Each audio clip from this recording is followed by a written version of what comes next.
زګه د رمضان نرسته چې روزي ډیر غوړواله لري هغه په دې ورځو شپو کې روزي ډیر غوړواله لري.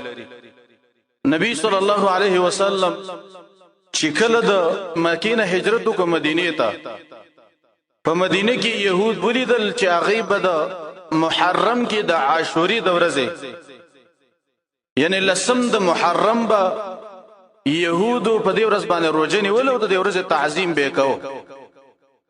نبی صلی الله علیه وسلم تاسو کو چې دا سوجه ده چې دا يهود د عاشوري د ورځې د لسم د محرم تعظیم کوي. يهود ورته ویلي وای د عاشوري په لسم د محرم د عاشوري په ورځ باندې الله بني اسرائیل ته د فرعون نه نجات ورکړل او موسی ته الله نجات ورکړل. نو موسی علیه السلام بعد دې د ورځې تعظیم کو په دې ورځ به روزه نیول او ځکه موږ روزه نیسو. نبی صلی الله علیه وسلم ویلي وای من د موسی په تابعداري باندې د دې خلکو نه ډیر لایق یو چې موږ هم د روزه ونیسو.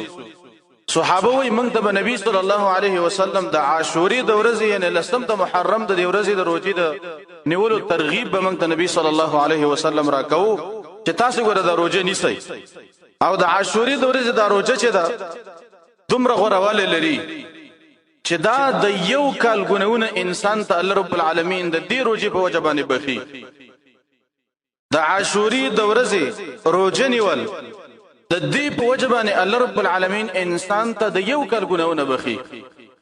نو د عاشوري ورځ را روانه ده لسم د محرم په دې باندې روزه ونیسئ. په دې صحابه نبی صلی الله علیه وسلم ته ویل چې د الله رسوله من خو لسم د محرم باندې روزه نیسو د عاشوري په ورځ باندې دا يهود هم نيسي، دا خو زمونږ مشابهت راغی د يهودو سره. نبی صلی الله علیه وسلم ویلي وای کچیر ته الله را روان کال ته پاتې کړلم نو زه سره یوم التاسع نه هم ورځ روزه به مسره زونی سم د يهودو د مخالفت د وجه نه. نو يهود صرف لسم د محرم باندې روزه نیسي، من باید نه هم تاریخ مو سره روزه ونیسو لسم یې ونیسو. کله چان اتم تاریخ باندې روزه پاتې شوله به سره خیر دی په لسم باندې ونیسي.